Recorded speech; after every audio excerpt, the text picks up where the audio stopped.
Hello everybody, welcome back to the Garrett 426 channel. Yes, I know the bug is still apart and I finished it last video. That's because I just want to make things easier on myself. So, choose the video. Today, showing you how to do a CV joint.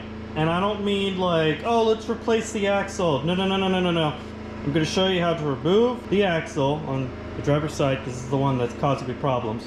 Remove the axle, take apart the outer CV joint, and put a rebuilt one back in. What I mean by rebuilt joint is I have some spare axles that are missing the inner CVs because I trashed them. Anyways, they still have the outer CVs and I want to rebuild the outer CV. So I take it apart, clean it up, make sure everything's perfect on it, and then put it all back together. And I'm going to show you how to do all that. But first, we have to go ahead and take this one out. Since I'm going to be taking all that apart, I'm also going to go ahead and replace the wheel bearing as well. I have a video on that. You can go ahead and click on it right up there. I'm not going to show it because, like I said, up there's a video on how to do it. But we're doing it anyways because that's the original wheel bearing, and this car has 180,000 miles on it. May as well just go ahead and replace it. 30mm 12-point socket. How do I keep losing fucking tools? Something really cool that Volkswagen did, they put a little hole right here at the very end of the axle. So you can go ahead and take a punch, or one of these seal pullers right here will work just fine too. Stick it right in that hole, and then you just smack it. Voila, now it's broke free. That one was already pretty loose, but you know, that's how you do it. Now I'm gonna unbolt the U-joint. It's just a couple 13mm.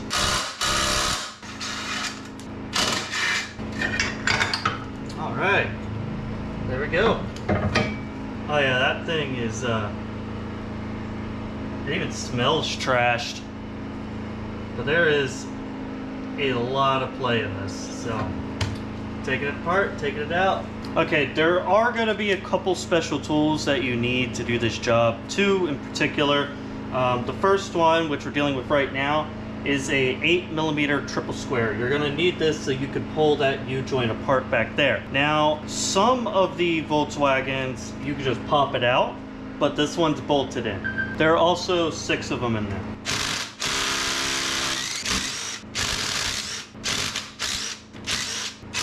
Now that they're all unbolted, please be careful pulling this out.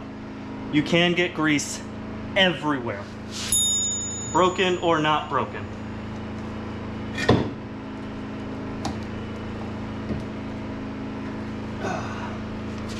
Alright, there we go. And now, your driver's side axle's out. Same procedure for the other side, it's just this part is a lot deeper in there.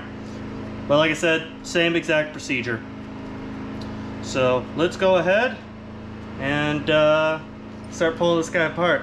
Oh yeah, this side feels awesome. This side though, I mean, I can feel the play. Like this one's supposed to move in and out. This one is not. And I can move it in and out, so I know it's not good. Let's go ahead and pull it apart. Before I start pulling this apart, I want to go ahead and explain really quick about why you should just rebuild the joint or just buy a new joint. They're really cheap.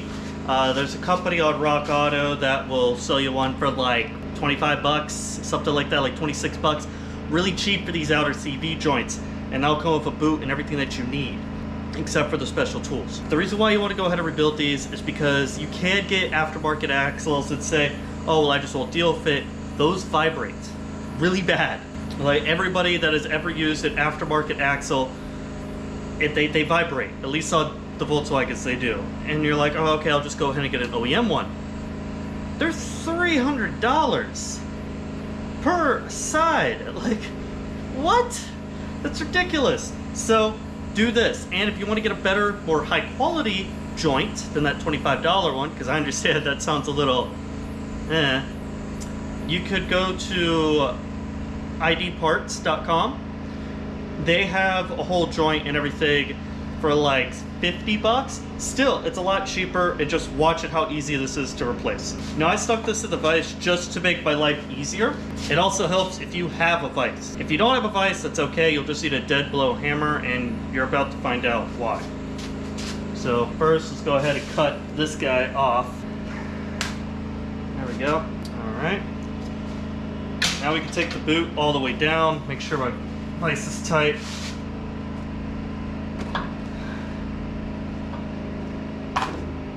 go. Yeah, look at that. That is, I know you guys might not be able to see it, but that is a lot of play, and this moves way too easy. Well, now let's go ahead and pull the joint off. Okay, this is the easiest way that I found to do this. I'm gonna aim the camera better. I'm not worried about damaging this one, but you can do this with pretty much any U-joint. I recommend taking a towel like this, just so you don't get everything freaking filthy. Come up to your vise, and then you just lift and drop down and it'll pop out.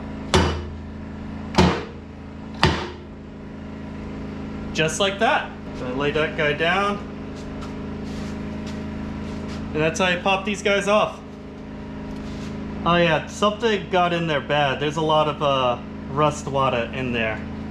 Everything looks all gritty and nasty. Well, that's okay, because we're not reusing this one. We won't need these anymore, because the kit that I bought replaces these. And we're gonna take the boot off as well, because I have a new boot. Alright, let's just go ahead and clean this all on up. Yeah, something got in there and just wreaked havoc on that joint, which sucks, but it is what it is. Go ahead and clean everything up real nice. Just be careful this end. Remember, it's open. I am gonna clean with some brake clean though. This side's actually even easier to take apart. There's this little ring right in here. You'll need a tool like this. I'll go ahead and list it down below. I believe it's called hog ring pliers. You just take this, stick it in, just go bloop, and that's how you get this side on. The whole thing just pops out. That side looks really good, and I cleaned it up real nice with the brake clean. So we're gonna go ahead and put it back in my vise. Now remember that other special tool I was talking about? This is it right here. These are for those stainless steel clamps like this that you'll find on a lot of stuff. These are the pliers that you use to crimp these together. And by the way, these things are awesome. I use it on every... Oops, did that wrong. Make sure you put this clamp on first.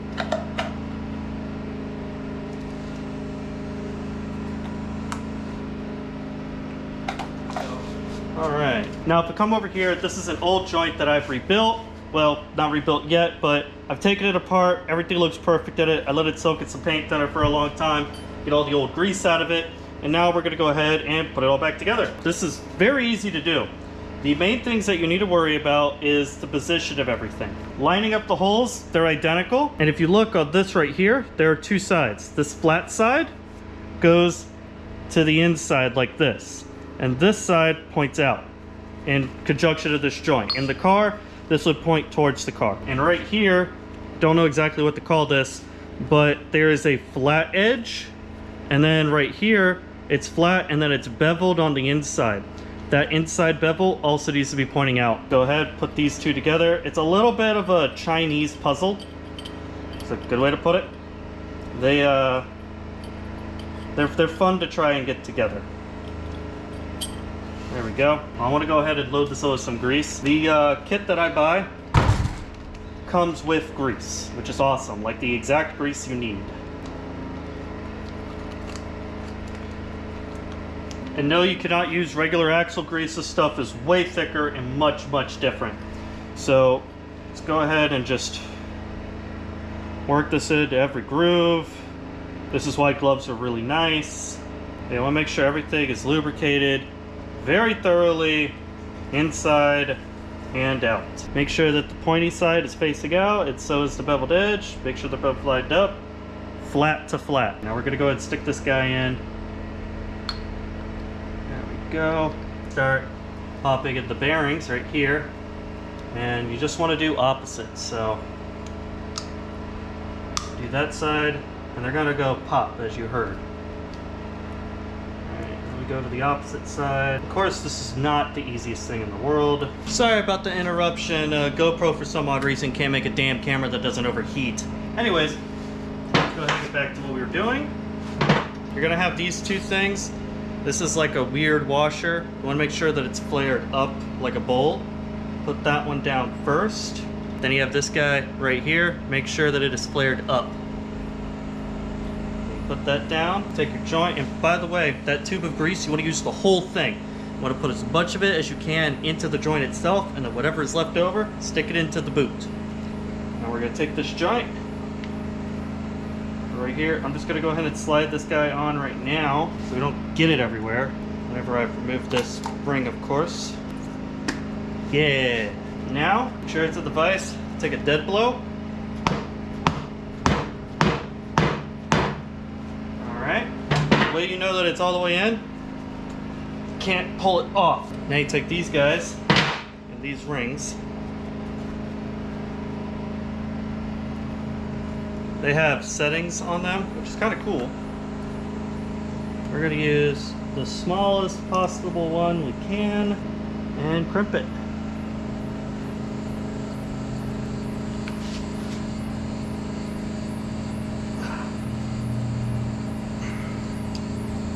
Just like that, and it is now going nowhere. It's going to do the same thing for a bottom. Make sure that it's down all the way.